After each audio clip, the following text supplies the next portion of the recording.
Gravando, aí então vamos para a nossa aula 3 e 4 de religiões e seitas, né? Esse módulo de religiões e seitas. Vamos lá para nosso momento, né? De pergunta e resposta, de tirar algumas dúvidas, de comentar o que vocês viram na aula, tá bom? Então vai lá, primeira pergunta já, vou sortear aqui, irmã Alice, tá? Primeira que está na minha tela aqui. Quem foi William Miller e qual sua grande heresia? William Miller, né? Está associado ao movimento aí. Quem foi ele e qual sua grande heresia? Qualquer coisa pode pedir ajuda, tá, irmã Alice? Para os demais colegas. Ele era um membro batista, ele fez longos estudos, até no livro de Daniel, né? Ele se, como é que se diz? Ele se baseou no livro de Daniel, né? Isso. Ele teve um importante papel para duas religiões, das duas seitas, né? Uhum. Que foi a Adventista e Testemunho de Jeová. Uhum. A heresia dele, que eu acho que foi quando ele proclamou a volta de Cristo, né? Uhum. Ele tem vários, né? Mas essa aqui é da primeira pergunta, né? E Isso. ele contasta que seu erro, ele contestou que estava errado e saiu de cena, né? Mas ficaram 3 discípulos que continuavam com a ideia, né? Isso. Muito É bem, isso. irmã Alice. Excelente resposta. Aí na segunda é que vai começar as coisas dos 3 discípulos que ele colocou, que ficou, né? Não aceitaram Mais ou menos isso. Aí depois vem o desenvolvimento, né, do o desenvolvimento. adventismo. Isso, muito bem. William Miller, é isso aí mesmo. Eu tenho três livros, na verdade são 2 coleções e um livro para indicar para vocês, tá bom? Eu não vi nesse modo ele indicando literatura. Vocês viram lá? Ele não indicou, não. Não indicou, né? Então, o que eu li, apesar de ser da CPAD e algumas coisas, né, diferirem, alguns detalhes, mas, a grosso modo, o livro é muito bom. Manual de Apologética Cristã da CPAD, tá bom? Então, ele fala, isso aqui foi o que eu li, né, na minha época de seminário. Então, ele fala, apesar do tema ser apologética, ele trabalha muito a parte da heresia. Ele tem uma parte bem positiva, né, doutrinária, falando sobre a Bíblia, o Deus revelado, a Trindade, sobre Cristo, o Espírito Santo, o homem. Então ele faz uma abordagem positiva, falando das doutrinas bíblicas, e depois ele vem falando sobre o islamismo, o catolicismo, o espiritismo, o mormonismo, o testemunho de Jeová, adventismo, igreja da unificação, modalismo, movimentos unicistas modernos, maçonaria, e nova era. Então, ele parte aí para basicamente uma heresiologia, tá? Então, um livro interessante para esse módulo, eu acho que ele é importante para vocês terem um material para consolidar. Outros 2 livros são basicamente coleções, né? O Império das Seitas, tem vários volumes, se eu não me engano, tem até o volume sei lá, 3, 4, eu nem lembro quantos volumes são, mas tem o Império das Seitas, são vários volumes. Parece que eles estão numa tiragem agora, condensando, né, colocando todos os volumes num livro só. Então parece que tem uma edição nova. Esses livros são até antigos, da década de 90, que chegaram no Brasil, né, foram traduzidos para os Estados Unidos. Então tem o Império das Seitas e o Caos das Seitas. Tá bom? Então, são livros, esse é o Império das Seitas, é uma coleção, na verdade, né? O Caos das Seitas, eu acho que é só um livro, tá? O Caos das Seitas, tá até indicado nesse livro aqui também, né? Então, são materiais que dá para você ter como referência, tá bom? Para subsidiar. Então, falando de William Miller, a irmã respondeu corretamente, e o maior problema dele foi, calculando lá em Daniel, né? A retorno de Cristo para 23 de março de 1843. Quando deu uma furada, ele tentou corrigir, passando para 1844, 22 de outubro de 1844, mas não teve jeito. De fato, Jesus não quis obedecer à profecia dele. E aí ele acabou segundo esse autor, Miller se arrependeu e procurou a igreja batista, pediu perdão e foi servir a Deus, vindo a falecer em 1849. Então cometeu os deslizes, mas voltou, se arrependeu. Entretanto, surgiram vários grupos a partir dele, né?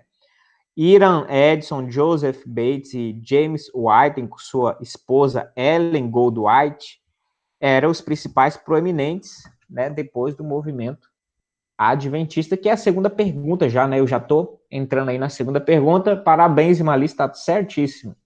Vladimir, como se deu o surgimento dos adventistas? Já entrei até um pouquinho aqui, mas comenta um pouquinho mais. Então, como o senhor mesmo falou, né?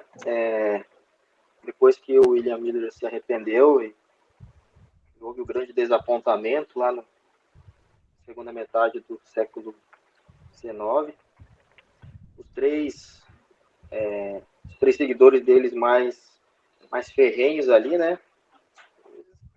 Não quiseram desistir da ideia, né? O William Miller se arrependeu e desistiu, mas os três resolveram dar sequência.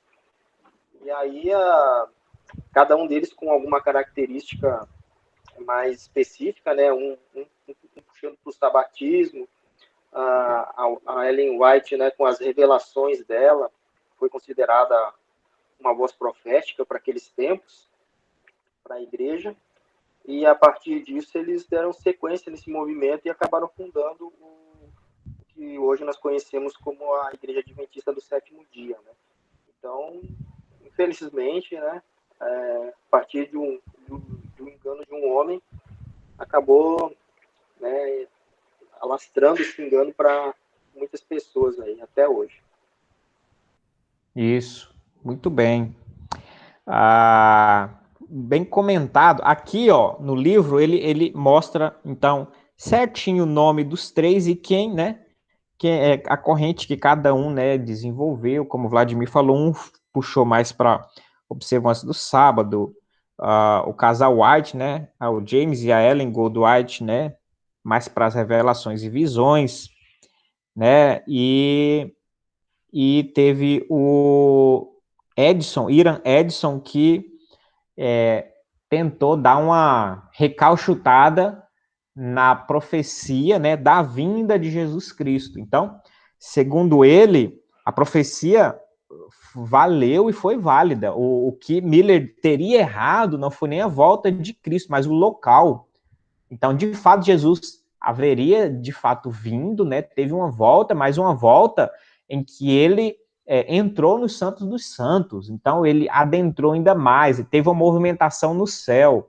Isso essa doutrina do santuário, essa doutrina adventista, é um pilar da heresia deles, e ela é bem desenvolvida diante deles, até porque é o que sustenta essa doutrina deles, malucada, né? Foi o que explicou, né? Então, tem consequências trágicas, que só isso aqui já caracteriza como uma seita. Por quê? Porque ela toca no ponto fundamental, que é o ponto da salvação. Segundo eles, né? Deixa eu ver aqui algumas perguntas mais para frente. Eu vou deixar para a terceira pergunta, de repente eu comento algumas coisas, né? Mas tem algumas doutrinas absurdas por conta de tentar remendar um erro lá atrás. Você já foi tentar remendar alguma coisa que ficou pior do que o começo? Então é mais ou menos isso. Quando você tenta remendar um erro, o negócio vai virando um engodo, uma bola de neve, entendeu? Imagine um pedreiro que pegou uma casa, né, pela metade, e os alicerces estão ruins, foram mal feitos, e a casa está meio que inclinando. Imagine para consertar um negócio desse. Ao trabalheiro que não vai dar, é pior, de repente é mais fácil quebrar tudo e fazer tudo do zero. Vamos lá, então, sobre a paraquésia. Então, a gente viu aí, segundo a irmã Alice, William Miller foi um batista e teve algumas ideias, né, equivocadas sobre o retorno de Cristo, e instilou algumas doutrinas e fomentou um grupo, né, a acreditar num negócio que foi meio furado. O Vladimir falou que de Miller surgem três grandes nomes, não é isso? Hiram Edson, Joseph Bates e James White. Estou colando aqui, tá bom? Porque para lembrar desses nomes Não é fácil, realmente. Mas estou vendo aqui no livro, então foram esses 3 nomes, né? James White, junto com a sua esposa, Ellen Goldwhite, que depois tomou a preponderância, ele falece, ela ganha um destaque muito grande na seita. E eles, então, começam o que é o adventismo, né? O movimento adventista, tá certo? Agora, a gente passa para a Kézia perguntando quais as principais doutrinas dos adventistas. Para eles, a expiação de Cristo foi completa. Aquele bode, Azazel, ele, na verdade, representa Satanás para eles. Então, eles acreditam que os pecados foram lançados sobre Satanás. Que a alma dos justos, que a alma dos justos morre até a ressurreição, perdão, que a alma dos justos morre perdão, que a Calma, tá difícil. Esse é o Que a Kalel, alma dos justos que morrem, tá com fome, o Kalel. que a alma dos justos que morrem dorme até a ressurreição do juízo final. Então, eu percebi que algumas coisas do que ele acredita eram coisas das quais a gente ouve muito se falar, né, como se fosse algo muito normal. Dentro do por exemplo, cristianismo. né, essa questão aí de que a gente vai... O sono da alma, eu já vi cristãos, batistas, sim, ali ferrenho que a gente morre e dorme. Sim, e espera o juízo final, né? A aniquilação do mal depois do juízo de Cristo e de Satanás também, né? E eles têm forte ênfase no sábado como selo de Deus. Então, guardar o selo de Deus resulta em salvação para eles. E essa quebra é como se você estivesse aniquilando a sua salvação, como se eles levam muito a sério mesmo a questão da guarda do sábado. Isso. Muito bem. Eles dizem que não é assim, mas se você for olhar, hoje, né, tem um discurso mais ameno, né? Já vi muitos teólogos adventistas falando, não, o sábado, a guarda do sábado não salva, etc. Mas acontece que você vai olhar os documentos, né? Alguns documentos da própria Ellen Goldwhite fala que a guarda do sábado importa em salvação, tá escrito lá, né? Se é outro sentido, se ela não quis dizer aquilo, ou se eles não acreditam, ou se deu uma evolução na doutrina, é outra coisa, mas que o sábado é extremamente estimado, e pensa, se ele é um selo, presta atenção, se ele é um selo, quem não guarda o sábado é o quê? Tá sem o selo, tá condenado, então é uma coisa bem óbvia, né, que tá atrelada à salvação. Então, por isso aí, você já tem problemas nas doutrinas centrais da fé cristã. Diga, Vladimir, comente. Então, mais tem algumas doutrinas, algumas características próprias dele que o professor não falou ali, mas que a gente já conhece, né, de ler, de ver vídeos aí na internet, né.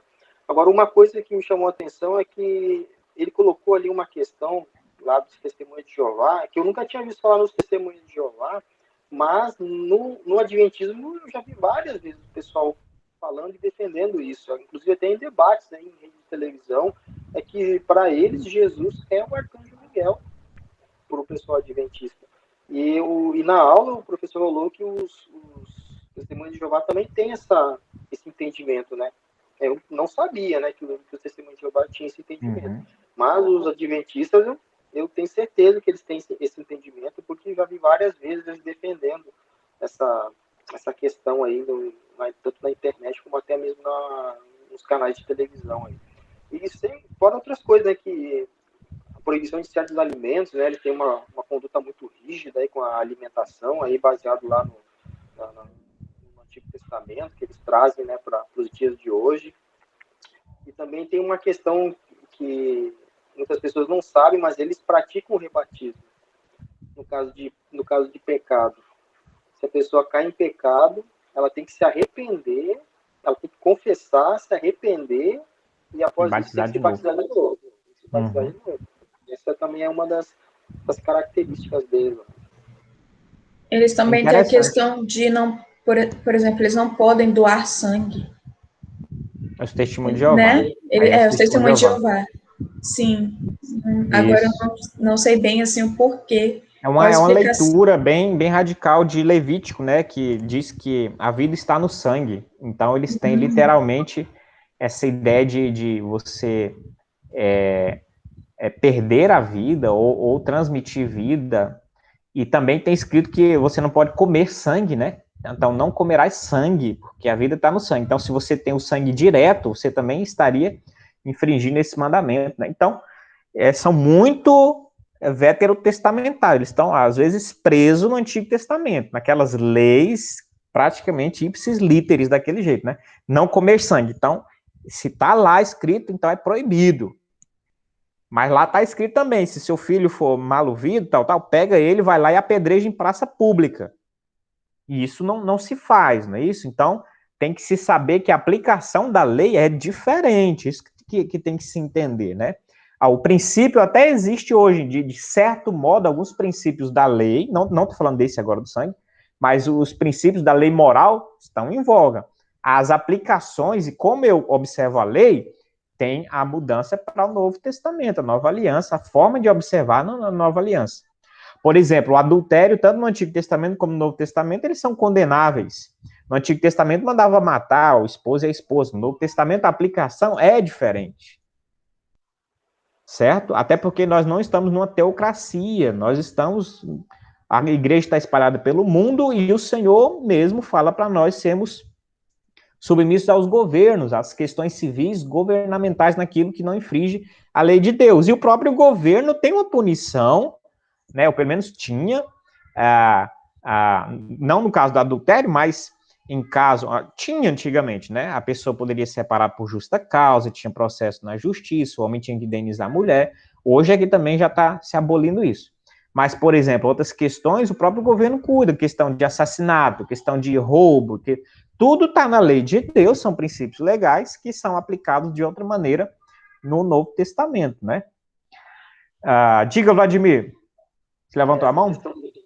Essa questão do sangue, né? No Novo Testamento realmente tem essa questão. Os próprios apóstolos, né? Eles recomendaram, né, que os cristãos, os gentios, eles não comessem carne sufocada, né? Então é por causa dessa questão do sangue, né? Exatamente. Isso. Então, que a gente, né, quando fosse comer a carne, que não fosse carne sufocada, né? Tem que deixar correr o sangue do animal, exatamente por causa desse princípio aí, do sangue. Isso. Mas mesmo lá, os apóstolos, eles estavam dando um princípio num período de transição, em Atos, não é isso? Um período de transição com o objetivo de comunhão de gentios com judeus. Nota que eles tiram praticamente tudo da lei e eles deixam poucas leis observações, mais no sentido de comunhão, porque depois também não há essa, né, essa exigência. Na verdade, depois todos os animais, né, e a questão alimentícia, ela, de certo modo, ela tem uma liberalidade maior. Mas ali eles estão meio que fazendo um meio de campo, né? Alguns aspectos transitórios, porque não tem lei, né? Não há uma lei específica, né? Para que se observe ipsis literis, né? Como a lei do Antigo Testamento dietética, né? De alimentação, etc. Então aquela lei lá foi mais para comunhão, não é isso? Se abster dos ídolos. E não é nenhuma lei, é até um princípio geral, né? Idolatria, prostituição e a corrupção sexual, não é isso? Que mais? Não comer carne sufocada, umas meia dúzia de coisas aí, mas nesse sentido de o judeu e o gentil tentarem, né, ter uma comunhão aí mínima. Certo, muito bem, então a gente viu aí as principais doutrinas adventistas. O que eu gostaria de comentar? Existe, a gente tem às vezes um olhar, e ultimamente os adventistas têm trabalhado muito nisso, a imagem deles, para ser tido como irmãos, né, enfatizando as coisas boas, enfatizando o bem, partes do evangelho que são comuns aos cristãos, de forma que eles são tidos como irmãos. Hoje no Brasil já tirou muito dessa mística, né? Dessa pecha que a gente tinha muito claramente e se falava muito e definia muito claramente como seita, né? Na década de aí, 80, 90, era muito claro isso, ainda mais com esses livros, né? O Caos das Seitas e muitos livros de heresiologia, O Império das Seitas e outros livros, você tinha muito claramente isso. Agora, foi trabalhado muito, então hoje você vê músicas de adventista tocando dentro das igrejas, música das igrejas dentro do contexto adventista, é claro que é adaptado. Você vê pastores adventistas tendo acesso ao público cristão, já vi vários pastores adventistas proferindo palestras e dando cursos. É claro que eles estão lá dentro para doutrinar, tá bom? O inverso já é mais difícil. Eu nunca vi um pastor evangélico pregando na igreja adventista, mas eles têm os seus palestrantes, os seus pastores itinerantes, e que eles entram e levam depois literatura, visitam os irmãos. Então, existe um proselitismo e os pastores, às vezes, ingênuos, ingênuos, abrem as portas. Já na minha igreja antiga, aconteceu isso, né? De ter palestra de adventistas, entendeu? É claro que não era palestra doutrinária, era palestra falando sobre mídia, o impacto mal das mídias, palestras de ramos secundários. No final da palestra, eles entregavam folhinhas, faziam cadastro, depois visitavam os membros, depois vendiam literatura e depois, quem desse a abertura, continuava se visitando e continuava aí ao processo de doutrinação. Olha só, dentro da igreja cristã e os pastores não abrindo os olhos para isso. Outra coisa, a gente tem uma visão muito de subestimar, né? Não, é só a guarda do sábado, é só bobeirinha, só não guardar o sábado, mas é quase tudo igual. É só o sábado e não tomar Coca-Cola. Mas não é só o sábado e não é só a Coca-Cola. Tem uma série de detalhes, como a Kézia comentou, Vladimir, as doutrinas, por exemplo, da guarda do sábado como elemento salvífico, a observância da lei também como elemento salvífico, o juiz investigativo, o tal do bode emissário dividindo a obra expiatória com Satanás, a obra incompleta da expiação, uma vez que Jesus ainda precisaria estar limpando e trabalhando nessa expiação no santuário, a obra não teria sido completa, portanto, isso está diretamente ligado com a salvação. Então, como é que a gente identifica uma seita? Quando ela toca em doutrinas fundamentais para a salvação. Eles são arminianos, diga-se de passagem, né, também, são arminianos, têm uma inclinação muito para a salvação por obras, livre-arbítrio. Eles acreditam numa salvação por meio de uma consciência, por exemplo, quando você pergunta a questão indígena, né? Um índio que nunca ouviu o evangelho, e aí, se ele morrer, vai para o céu, vai para o inferno? Então, eles respondem mais ou menos assim, se ele ouviu a lei da mente, do coração, e ele observou a lei, né, porque a questão é a lei, o que salva é a lei, ele vai ser salvo. Então, atribuindo a salvação à lei, e não a Cristo. Entendeu? Então, são elementos muito agravantes. Então, não é bobeirinha, não é só um sábado, não é só... Até porque guardar um sábado pelo sábado não teria, de fato, diferença nenhuma. Agora, o sábado atrelado à salvação é um problema sério. Paulo mesmo falou, né? Quem faz acepção de dias, para o Senhor faz. E quem julga todos os dias iguais, para o Senhor faz. A menos... Ou seja, Paulo está falando, isso é indiferente, a menos que o camarada diga que isso salva. Aí, ele vai lá para Gálatas e fala, se alguém falar que isso salva, aí é herege, é outro evangelho. Então tem esse tema muito delicado, tá bom? Então não é uma bobeirinha, não, é coisa muito séria. Comente sobre o surgimento das testemunhas de Jeová, irmã Alice. Voltando agora. Vamos lá. Ela sai do meio protestante, né? E também sofre fortíssima influência do William Miller, né? Sim, também. Ela surge no final do século XIX, quando em 1870, um jovem, né, organiza uma classe com a formalidade de estudar a Bíblia e, particularmente, os seus ensinos proféticos da Bíblia, particularmente seus ensinos proféticos. Ele não se importa com a falha dos cálculos, que eu Não entendi muito esses cálculos aí, de Miller. Da E volta os- de Cristo, né? Miller fez um E, monte de conta para acertar o dia da volta de Cristo, né? e usou para fazer seus próprios cálculos. Ensina que Cristo ressuscitou apenas em espírito, e por isso seria apenas um espiritual e não invisível, né? Eles não acreditam O retorno de Cristo, né? A no segunda vinda, retorno né? de Cristo, né? Isso. Ele pregou isso aí, né? Tanto que eu acho que até hoje eles não acreditam nesse retorno de Cristo, né? Eles dizem que Cristo Isso. não vai voltar espiritual, só apenas espiritualmente, né? Por isso que eles querem, como é que se diz? Eles querem fazer com que o William Miller que Jesus voltou, que o William Miller não mentiu, não, né? Mas que foi de uma forma espiritual, por isso ninguém viu. É como Isso. só disse, uma bola de neve, né? Uma coisa cobrindo a outra, né? Isso. Então, exatamente. Então, da mesma forma que lá os três do Adventismo elaboraram uma espécie de correção da falsa previsão de Miller, né, para continuar e tocar o barco, aqui também o Rousseau, né, Charles Tizé Rousseau, ele também elaborou aí sua correção, né, para a falha de Miller. Então, é isso que a irmã falou, ele, então, tenta corrigir dizendo que o retorno veio sim, o Miller não estava errado, só que foi invisível, parece aquela história, né, da roupa do rei lá, que só os inteligentes conseguem ver.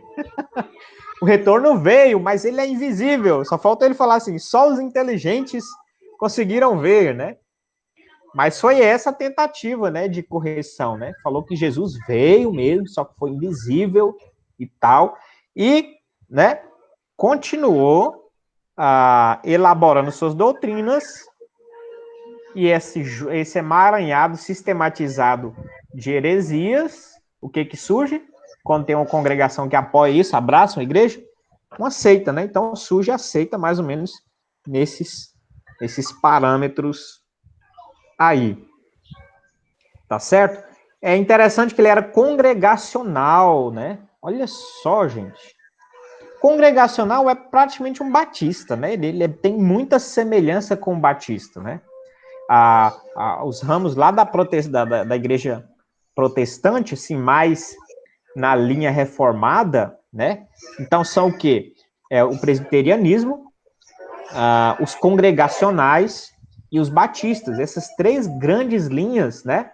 Tem essa referência direto da reforma, né? Da linha mais sistemática, calvinista, né? Porque teve outros tipos de movimento reformado que surgem outros tipos de denominações aí, tá bom? Mas essas três são, vamos dizer assim, bem ortodoxas, né? O congregacionalismo também ele é bem coerente, né? Em vários aspectos, tá certo? E aí ele sai do congregacional e o Miller sai da batista, né? Então sai da congregacional e vira, né, adventista, e depois das crenças adventistas ele faz também uma espécie aí de produção própria que vira os Testemunhos de Jeová, tá bom? Então ele migrou, né, da congregacional para adventista e depois para montar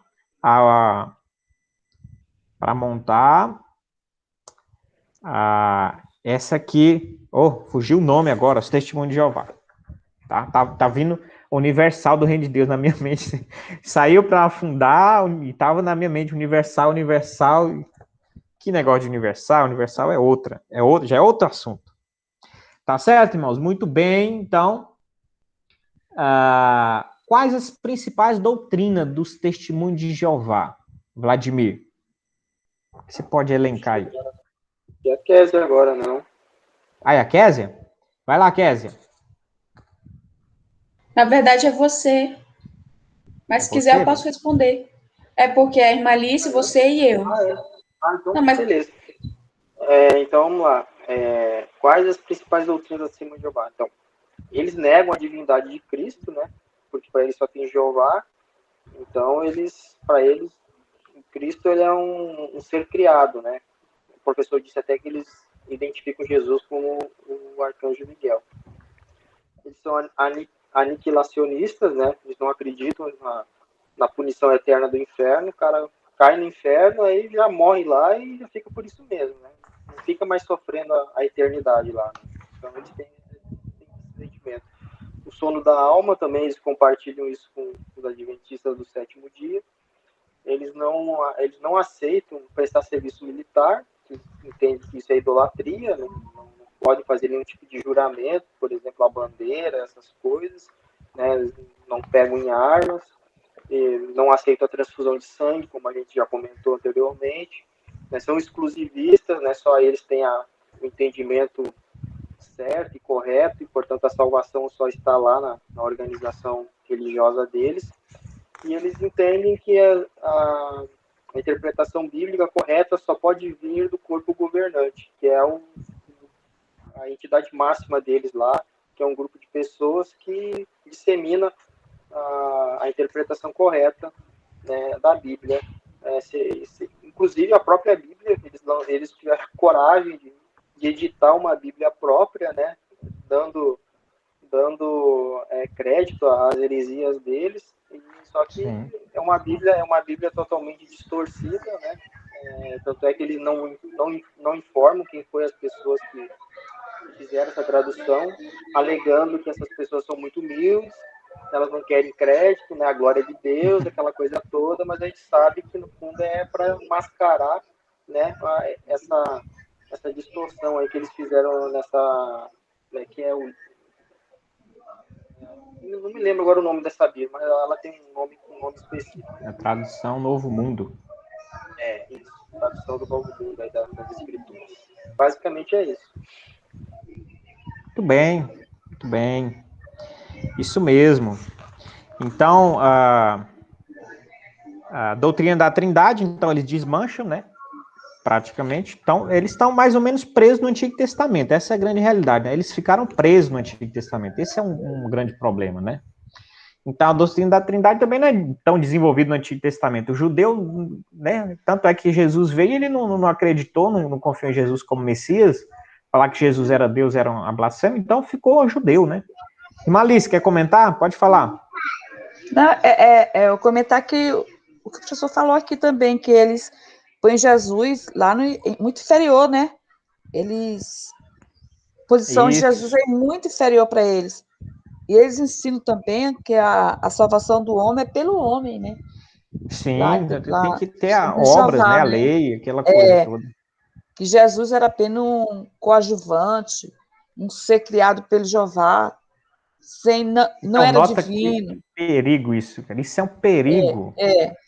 E as suas ações, eles não morreu como Salvador, muito menos ressuscitou. Né? Então, também eles baixam na mesma tecla, que Jesus não ressuscitou, que Jesus para eles é uma pessoa qualquer, né? Isso. É um profeta, né? Para eles é um profeta. É um profeta. Mas assim, uma vez minha mãe já cristã, conversando com o Testemunho de Jeová e meio que se estressando com ele, meio que brigando. E eles, na hora do estresse, até ridicularizaram, né? Falou assim, e minha mãe falando sobre Jesus, sobre a obra, morte, expiação, tal. E eles falando assim, claro que a gente releva um pouco, também não vamos, né? Por conta do estresse ali no momento, mas eles chegaram a falar assim, Jesus foi só um menino de recado. Olha a mentalidade, entendeu? Então, Jesus foi um menino de recado, ele veio só trazer um recado de Deus. Então, é menosprezo de fato. Pode falar, Malice. É só contar um caso. Vou contar. Que eles andam nas casas, né? Sim, aí, direto. Uma vez... Diz que tem uma música para eles, né? Diz que tem uma música do Testemunho de Jeová, né? É aquela assim, prefiro estar aqui, te perturbando, domingo de manhã. Diz que é do Testemunho de Jeová essa música aí. Aí quem foi atender foi o Samuel Júnior. E ele era mediano ainda, né? O Samuel Júnior tinha o quê? Uns 15, para 16 anos. Aí o Samuel Júnior entrou numa com a mulher, né? Assim, ela foi pregar para ele, né? E ele bateu, né, na tecla, né? E pegou a Bíblia e bateu na tecla com ela, né? E ela não soube se explicar. Aí ela disse para ele: eu vou, mas volto para lhe dar a resposta. Tem E troco, viu? Tem ela troco. voltou. Só que ele não Eles estava em casa. voltam, eles voltam.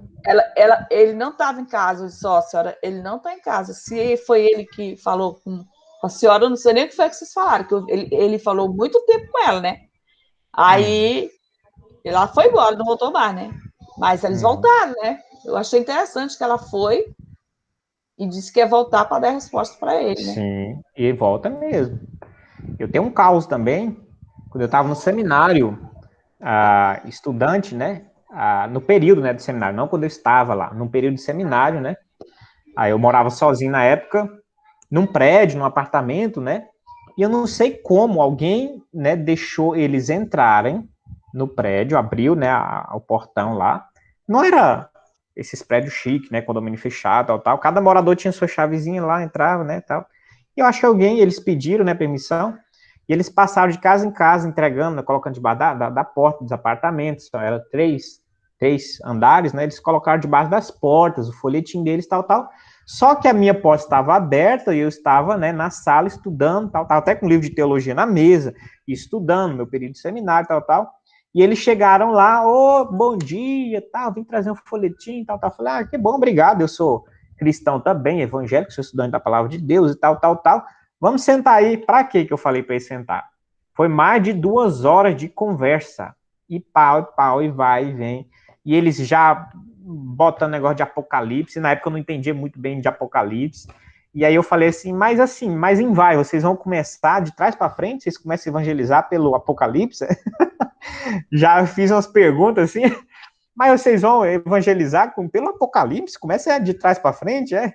Aí eles, não, que não sei o quê. Conversa, aí chegou na Trindade e chegou no ponto de Jesus, né? E aí chegou no ponto de Jesus, aí a Trindade eu já tinha um conhecimento, e aí eu, pau, e aí eles sem resposta. Aí falaram assim, depois eu vou trazer aqui um livro só sobre a Trindade. E foram embora e tal. E eu lá, né, chegou na Trindade, eu consegui defender minha fé, seminarista, eu tava lá, foi um dia apoteótico para mim, né? Pois vocês acreditam, na outra semana, eu acho que eles foram lá, eu não estava em casa, eles jogaram por debaixo da porta um livrinho assim, dessa grossura, se eu não me engano se foi A Sentinela, Despertar, e sei lá, uma revista com o tema da Trindade, desenvolvendo uma tese todinha. Eu li todinho e refutei um por um, né, esperando o dia que eles iam voltar lá, mas nunca mais apareceram. Mas eu peguei a revistinha deles e fui refutando passagem por passagem, e olha que eu era seminarista na época, né, e era tão grotesco o negócio, falava, aqui vocês erraram a interpretação, tá falando isso, aqui o texto tá fora de contexto, aqui, a revista inteira, e fiquei esperando, mas até hoje não voltaram. Mas eles cumpriram, eu vou trazer a revistinha e vou falar para vocês sobre a Trindade, esse absurdo. Apologeta nato, a gente tentava, né? Então, é isso que aconteceu, entendeu? Eles conversam e vão embora mesmo. Mas eu sempre gostei, assim, de um caos, de uma conversa, né? Dessas coisas, eu sempre gostei muito dessas coisas, né? De brigar. Essas coisas a gente gosta, né? Muito bem, irmãos. Sair, agora é uma coisa que eu admiro. Eu não fui até eles. Isso é pra gente ficar constrangido. Eu não fui até eles, mas eles vieram até mim. Então, a gente, para evangelizar, é bem difícil, né? Bem difícil a gente sair da nossa casa, ir conversar com alguma pessoa, ir, né, debaixo de sol, de chuva. Vocês já viram ele debaixo de sol, com a sombrinhazinha e roupa, tudo formal, os homens com terno e gravata, 10 horas da manhã, sol a pique, com aquela sombrinhazinha lá, mas estão lá. A gente não faz nem a metade disso. Pode comentar, meus irmãos. Alice, depois irmão Vladimir. Não, eu já comentei já. Eu levantei 2 vezes sem querer. Ah, tá. Fala, Mas esse Vladimir. negócio daí que o senhor falou que eles vêm todo vestidinho e tudo, né?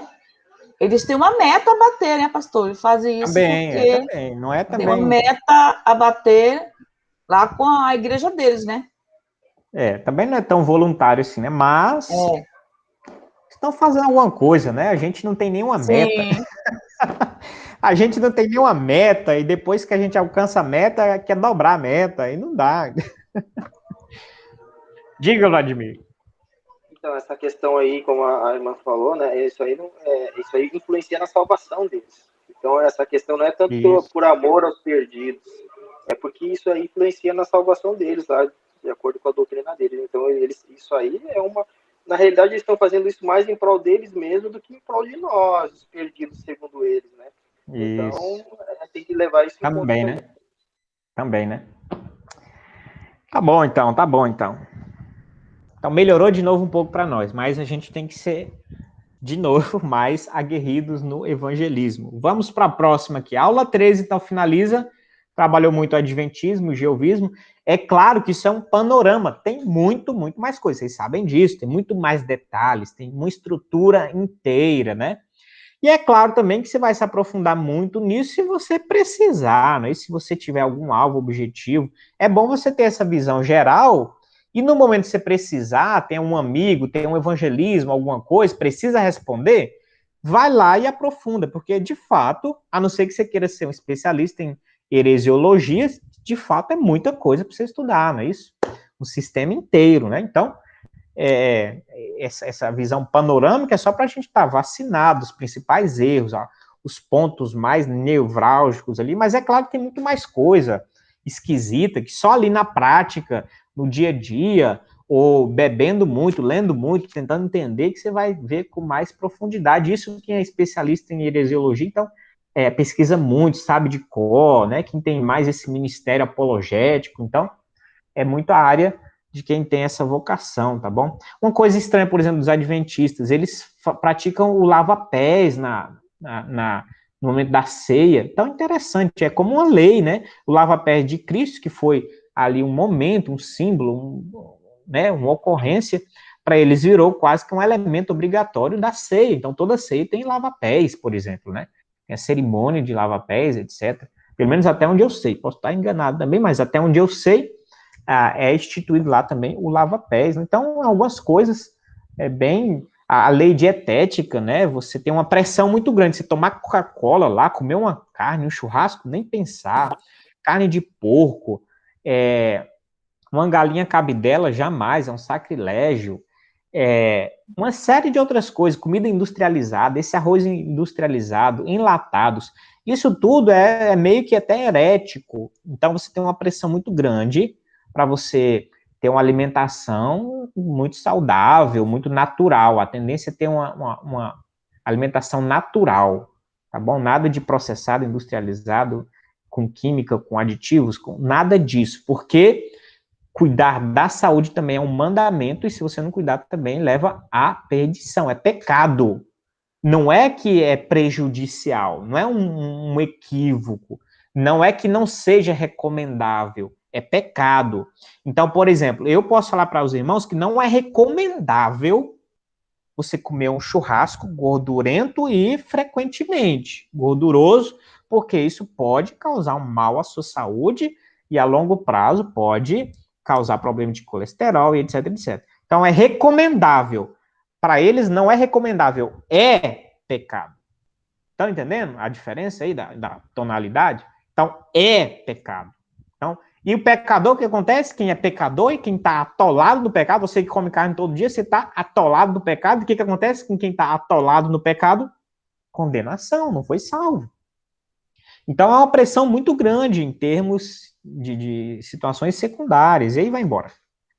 Mas bem, terceira aula foi, quarta aula, o foco é todo a metralhadora toda aqui, direto. Olha aí, o Vladimir tem um livro do Mormon, Vladimir. Eita, nós, hein? Vladimir agora vai essa abrir é forte. aí, né? Então, agora todos a metralhadora de Jeová vai estar apontada para os Mormons. E a primeira pergunta: como se deu o surgimento da Igreja de Jesus Cristo dos Santos dos Últimos Dias? Esse é o nome deles inteiro, tá? Igreja de Jesus Cristo dos Santos dos Últimos Dias. Diga-se de passagem, eles têm aqui em Porto Velho vários templos e muito bonitos. Vocês já viram os templos deles? Uma coisa bela. E todos eles têm uma pirâmide, né? Uma pirâmide com uma espécie de antena, né? Tipo um receptor cósmico celestial, né? Mas ali, não tem na Amazonas, o Gonçalves ali, lá no final da Amazonas, que inaugurou?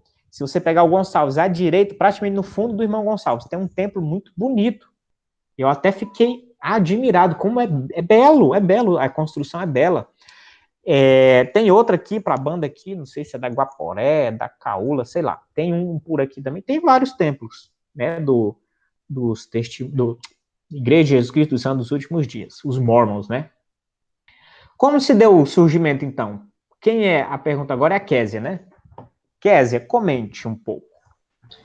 Em 1820, um moço chamado Joseph Smith Jr., ele orou a Deus para saber qual era a verdadeira igreja. E ele foi para um bosque orar, e nesse bosque ele teve uma visão em que 2 anjos diziam que todas as igrejas estavam corrompidas, mas que em breve a verdadeira igreja seria restaurada. Passado um tempo, ele tem uma segunda visão em que o anjo Moroni, que tinha vivido naquele lugar mais ou menos 1.400 anos, que era o pai de... 1.400 anos, e o profeta Mormo, que era o pai de Moroni, ele revela que ali tem 2 pedras e que ele vai emprestar essas pedras para que ele pudesse ler e interpretar as placas de ouro, que é o Urim e Tumim. Ele tomou isso também do Velho Testamento, né, que estavam escondidas. E aí, algumas pessoas passam a acreditar nessa versão dele, no que ele diz, e tem ele como profeta, né, então assim que surge a igreja. A partir dessas visões, né, de que a verdadeira igreja seria restaurada, e dessa interpretação a partir dessas pedras, né, nas placas de ouro, que é o Urim e o Tumim, e aí ele se torna um ministério teocêntrico, que se fala? Teocêntrico? Em que ele é o profeta e o fundador, não sei, é uma palavra que ele...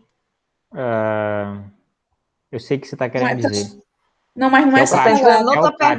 Teocrático. Teocrático. Em que ele é o profeta e o fundador dessa igreja.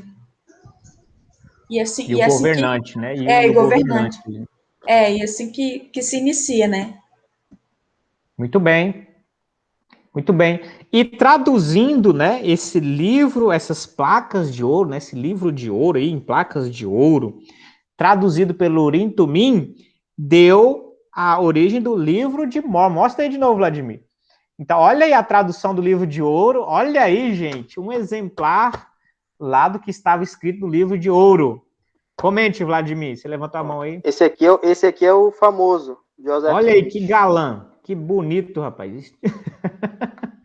O cara é chique, hein? Cabelinho na régua. E aqui foi quando ele foi enterrar as placas lá.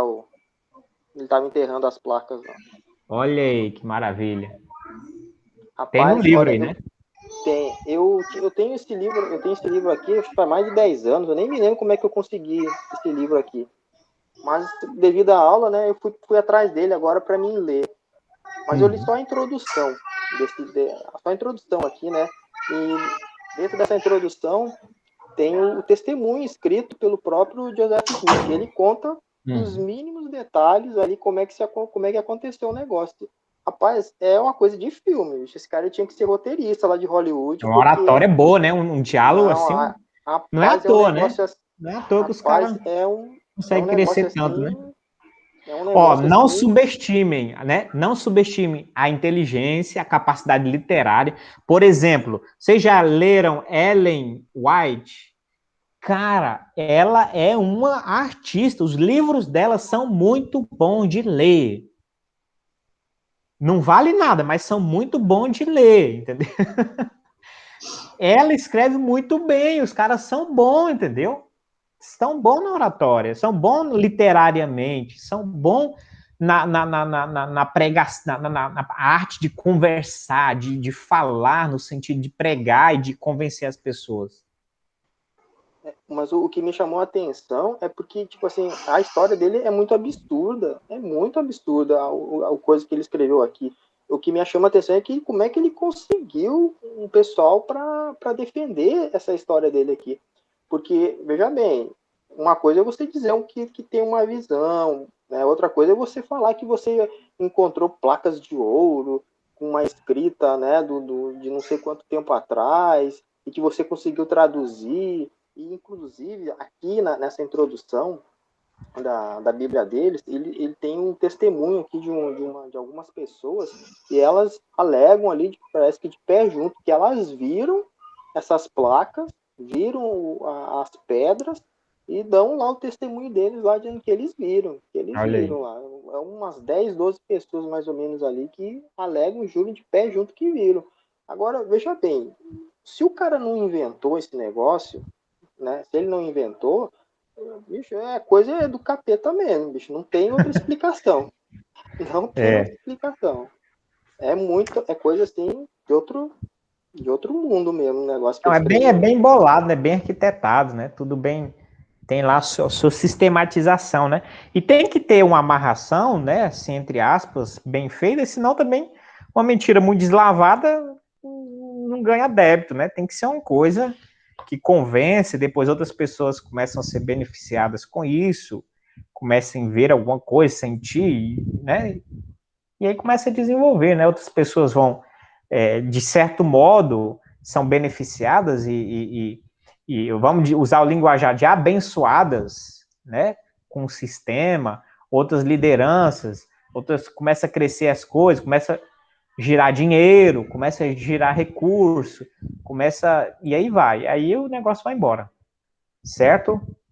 Por que não parou com o Miller, quando o Miller se arrepende de volta? Porque já tem muita gente, e já está movimentando a coisa, então, como assim, voltar agora, despachar todo mundo, como assim, tem muita gente, tá girando o negócio, a engrenagem tá girando, vamos continuar, entendeu? Não vamos perder, né, a situação, então, é por aí, né?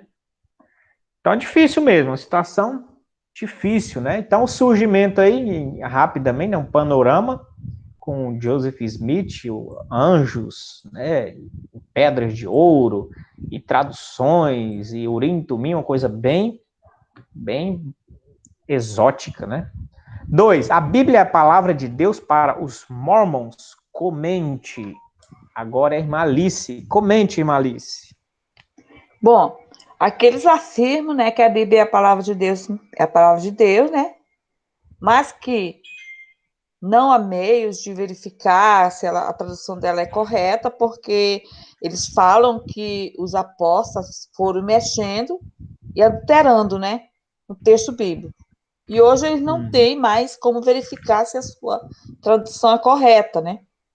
Eles ainda põem que os apóstolos são todas as igrejas que não sejam mormons, né?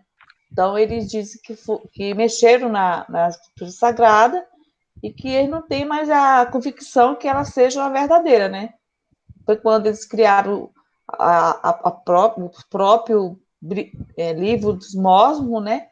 Em cima tirou um pouco da Bíblia lá dentro, mas essa doutrina aqui, sinceramente, eu não tenho coragem nem de ler o livro deles, né? Porque das três, acho que para mim ela foi a mais depravada, né? Então. É complicado, né? É isso, né? Muito bem. É isso, pastor. A Bíblia, né? Então, de fato, eles acreditam que foi deturpado, né, a palavra de Deus e, portanto, não tem muito valor, e vem Joseph Smith para fazer, né, essa tradução aí, a nova Bíblia, né, o livro de Mormon, e também tentar expurgar a Bíblia, né, eles têm uma versão da Bíblia, se eu não me engano, também, né, então tem uma versão para tentar expurgar os erros, mas em última instância, é o livro de Mormon, que é a grande revelação purificadora da igreja, né? Então, ele é o livro-chave. Certo? Agora, Vladimir, como foi a evolução da doutrina de Deus nessa seita, Vladimir? Olha que essa é, de fato, a irmã Alice tocou num ponto, essa é a pior. Essa distancia, assim, anos-luz. Enquanto você pode se enganar com o adventismo, enquanto o testemunho de Jeová pode te engabelar aqui e ali, mas essa é uma aberração, um negócio tão longe que, de fato, é a pior dessas que a gente viu. Comenta aí, Vladimir. Realmente, olha, é difícil de entender como é que uma pessoa, pelo menos aqui no Brasil, né, a gente já tem uma tradição mais, mas é complicado demais. E olha que eu só li por cima o negócio aqui. E segundo o que o professor falou lá na aula, né, a doutrina de Deus teve uma evolução, né, realmente eles não foi, conforme foi passando o tempo, eles foram mudando o entendimento deles, né, começaram, né, normalmente ali com a Trindade, aí depois eles mudam, eles são unitários, aí não, agora é só Deus, né, não tem mais Trindade, aí depois disso eles mudam para triteísmo, né? Aí eles dizem que o Pai, o Filho e o Espírito, cada um é um Deus. Aí depois disso, na realidade, eles se tornam politeístas, porque no entendimento deles, cada membro, né, da igreja deles está num processo de evolução espiritual e quando chegar ao ápice, cada um vai se tornar um Deus. Então, é um negócio totalmente, né, sem pé nem cabeça, realmente, essa doutrina deles. É isso mesmo. Olha só, eu vou ler uma frase aqui, essa parte aí. Como o hinduísmo, eles conseguem congregar inúmeros conceitos sobre Deus no mormonismo.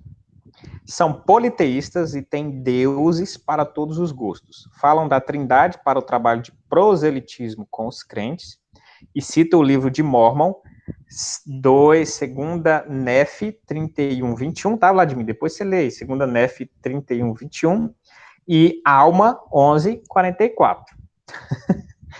São politeístas, pois diz que Pai, Filho e Espírito Santo são 3 deuses, conforme Abraão 4:1. Depois você lê, tá, Vladimir? Abraão 4:1. Deus seria nada mais, olha agora aqui, ó. Deus seria nada mais que um homem exaltado de um planeta parecido com a Terra e seria o unigênito da espécie de deuses que teriam existido antes que uma série infinita se tornasse deuses. Tá entendendo aí?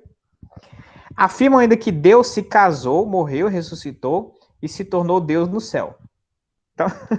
Então é um negócio muito estranho, né? Deus se casou, morreu, ressuscitou e depois se tornou Deus no céu. Os deuses na teologia mormon, para não dizer mitologia, que seria a palavra mais adequada, têm capacidade de procriar, gerando assim filhos espirituais, têm esposas deusas, que eles chamam de a mãe dos espíritos. E aí vai, né? Vai embora. O interessante é que tem uma parte até de racismo, né, no mormonismo, porque o Deus verdadeiro é branquinho, tá? E os eleitos são brancos. Todo que é escurinho, segundo eles, então, vem do Deus que seria Lúcifer, o Deus ruim. Então tem uma parte que fala também que é bem racista, né? Então fala que os negros, né, os pretos, pardos e etc., eles, na verdade, são não eleitos, então eles fazem parte, eles são filhos, né, do Deus ruim, do Deus Lúcifer. Lúcifer e Jesus seriam irmãos. Então tem uma série de abominações aí bem complicadas. Lúcifer e Jesus seriam irmãos, e Lúcifer sempre tentando, né, avacalhar seu irmão, tipo briga de irmão, tipo Caim e Abel. Então seria Lúcifer e Jesus. Que mais aí? Agora Kézia, né? Comente a visão mormon da doutrina de Jesus. A gente chegou justamente em Jesus, né? Eu comentei uma partezinha que eles falam que Jesus e Lúcifer eram irmãos, tal. Mas quais as principais aberrações segundo o que você aprendeu na aula acerca de Jesus? Então, para eles, Adão e Maria seriam os pais naturais de Jesus. Então, Jesus teria sido concebido não pelo Espírito, como nós cremos, mas da forma como os homens naturais se reproduzem. E ele teve várias esposas, como a Maria Madalena, Marta, Maria, por exemplo. E que o fundador, esse Joseph, ele é da descendência direta de Jesus, dada por uma promessa, ele é da descendência direta de Jesus por uma promessa de Deus. Então, através dessa reprodução, muitos anos depois, esse Joseph nasceu, né, como essa descendência do próprio Cristo. E isso, para mim, assim, quando eu ia lendo, eu ficava, meu Deus, mas inconcebível, assim, inconcebível, assim, é muita loucura, meu Deus, é muita heresia, assim mesmo, para uma seita só, sabe? Exatamente. Então, é tudo isso que você falou. Jesus era polígamo, foi casado, era polígamo. Tanto é que eles advogam a poligamia. Então, você sendo um mormon, a poligamia é um processo natural e até benéfico, segundo eles, né? Jesus, por exemplo, foi um polígamo, né? E assim sucessivamente tem essa linha sucessória, né? Até chegar a Joseph Smith, né?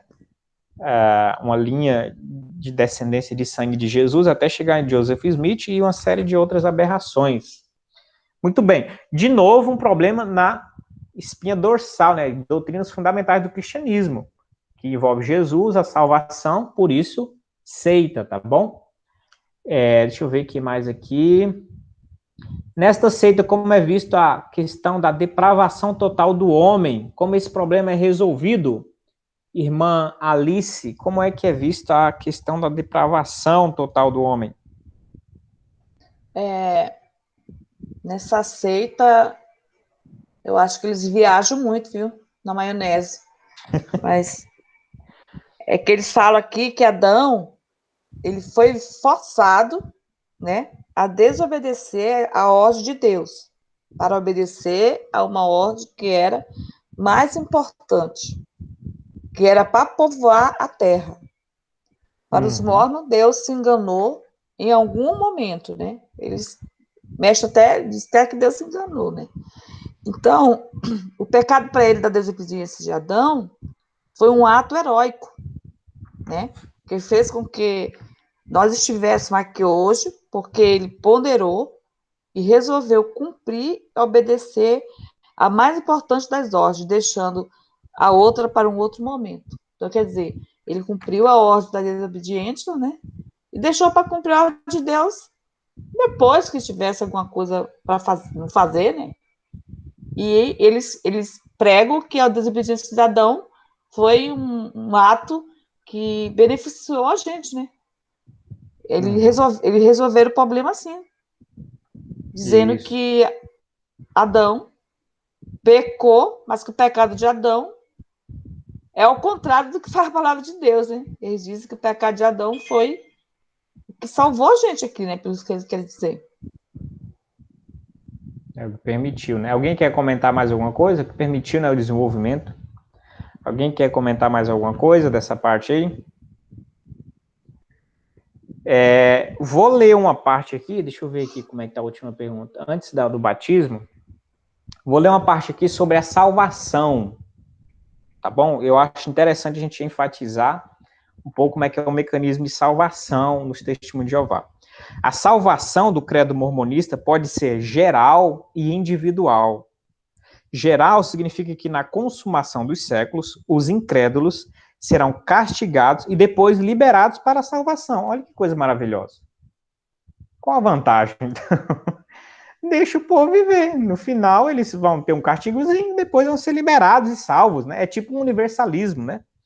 Individual é a salvação que é obtida conforme os artigos 3 e 4 das regras de fé mormonista, que consiste em fé em Cristo, batismo por imersão, observância às leis e pelas obras. Tudo junto. junta tudo isso, você precisa do batismo, você precisa da lei, você precisa de Cristo, você precisa da observância, você precisa das suas obras. Pregam que não há salvação sem Jesus e sem Joseph Smith e sem a igreja Mormon. Então, tem vários adendos aí, né? Cristo e mais alguma coisa, né? Tem que ter o Smith e tem que ter a igreja, né? James Talmage chama a doutrina da justificação pela fé de perniciosa. Creem que há pecados que o sangue de Jesus não pode purificar. Por isso que precisaria, então, da igreja e do Smith. Então, há pecados que o sangue de Cristo não pode purificar. De novo, insuficiência na obra expiatória de Cristo. A abominação. Tá? Portanto, o próprio pecador deve ser degolado e seu sangue derramado sobre a sua própria cabeça. Olha que interessante. Você pecou. Esse pecado Jesus não salva, meu amigo. Você vai precisar ser degolado e o sangue ser derramado sobre sua cabeça. Olha que coisa macabra, pitoresca. Parece rituais tribais aqui nos Andes, aqui dos astecas, dos maias, que arrancava cruentamente o coração da pessoa viva, arrancava e oferecia aos deuses, molhava de sangue a pessoa. Aqui é quase a mesma coisa, você tem que degolar, pegar o sangue, jogar na cabeça, você tem que fazer uma coisa cruenta. Essa última doutrina é tão grave que é melhor citar a fonte. Brigham Young, Journal of Discourses 353. Eu acredito que é um jornal oficial deles, tá bom? Quanto ao nível dessa salvação, segundo a doutrina mormonista, pode ser telestial, terrestre ou celestial. Telestial, terrestre ou celestial. A primeira é para as pessoas que não cometeram pecados imperdoáveis. Elas entrarão no céu, telestial. Os que procuraram de modo genérico fazer o bem, mas não obedeceram os mandamentos do mormonismo, ficarão no segundo nível, mas não obedeceram no segundo nível, o terrestre. O celestial é o terceiro nível e o mais elevado nível de salvação reservado para os mormons fiéis. Então, telestial, terrestre e celestial. Pratica o batismo pelos mortos. Aí a última pergunta: qual a visão peculiar do batismo nesta igreja? Quem é? A vez de Vladimir, é isso? Vladimir, e o batismo nessa igreja, Vladimir? Esse tipo de batismo aí. Então, dos requisitos aí para salvação, segundo eles, é o batismo lá na igreja deles, né? Tem que batizar lá. Mas, se a pessoa morreu e não se batizou, como é que faz? Aí, segundo eles, né? Segundo a doutrina deles, a pessoa que está lá no além, ela continua ouvindo a pregação lá. Tem não sei quem que está lá pregando para ele lá, mas que tem. Estão pregando lá para ele lá. Aí ele pode se converter, né? Já que eu tô morto aqui mesmo, né? Não tem outra coisa para fazer, eu vou aceitar essa pregação, né? Aqui. Vou me converter mesmo, né? Aí, só que ele não pode mais se batizar, né? Porque ele já tá morto, não tem mais o corpo físico, né? Para se batizar. Aí como é que faz? Aí um fiel da igreja deles, né? Pode se batizar no lugar dele, por procuração, assim, mais ou menos, né? Uhum. Aí, tipo assim, por procuração. Aí o cara se batiza e o rapaz, a pessoa que tá lá no além, né? Acaba se salvando com esse batismo por tabela, digamos assim. Absurdo, né? Mas se eu te falar que eles têm ou tentam ter base bíblica para isso, e a gente está finalizando a aula, eu vou deixar isso como atividade, só para vocês ficar com a pulga atrás da orelha. Tá? A gente está finalizando, mas eu vou dar o texto e a ideia básica é vocês pesquisarem e fazer uma exegese coerente desse texto aqui e mostrar que ele não está mandando, ou que está mandando, vocês vão fazer exegese, né? Alguém se batizar pelos mortos. 1 Coríntios capítulo 15. Ele fez uma citação, né? Mas ele não. Isso aí até hoje tem debate com relação a isso aí. Mas é uma citação. Então Sim. Foi uma citação. 1 Coríntios 15, 35. Mas alguém dirá: como é que os mortos ressuscitam? E com que corpo virão? Não é isso aqui não. É nesse texto, mas não é esse versículo não. Só um pouquinho aqui. Cadê? Que fala... De outra forma, cadê? Como é que se batizam? Pelos mortos, é 1 Coríntios 15. Aqui, 29, desculpa. 1 Coríntios 15, 29. De outra maneira, que farão os que se batizam por causa dos mortos? Se de fato os mortos não ressuscitam, por que se batizam por causa deles? O Vladimir já falou, isso é uma citação, e por ser uma citação, Paulo não está aprovando a citação, mas está falando que, né, Vladimir, você matou a graça de toda a atividade. Eu já li sobre isso aí, eu já li sobre isso. Isso, mas de qualquer forma, depois tentem dar uma olhadinha, fazer um exegese, uma explicação bem fundamentada, porque eles usam esse texto, né? Porque Paulo fala, e vocês estão batizando pelos mortos? Então, se os mortos não ressuscitam, por que vocês estão se batizando? Então, havia essa prática entre os coríntios, misteriosamente, mas havia. Tá certo? Então, por que eles se batizavam pelos mortos? Então, tenta explicar esse texto aí, é a base que os mormons utilizam, mas totalmente furado, né? O evangelho não fala para você fazer isso, na verdade, todo o evangelho aponta para a sua oportunidade em vida, né? Depois da morte vem o juízo, Hebreus 9, 27, né? Cabe ao homem ter uma única, como é que é? Morrer uma única vez, depois da morte virá o juízo e não tem mais outra oportunidade, não, outra chance, não. Tá certo? Meus irmãos, mais algum detalhe? Alguém quer comentar alguma coisa? Não havendo, grande abraço, ótimo final de semana para vocês. Até a próxima aula. Deus abençoe. Tchau. Amém. Deus abençoe, meus irmãos. Valeu. Tchau. Ótima aula. Deus abençoe.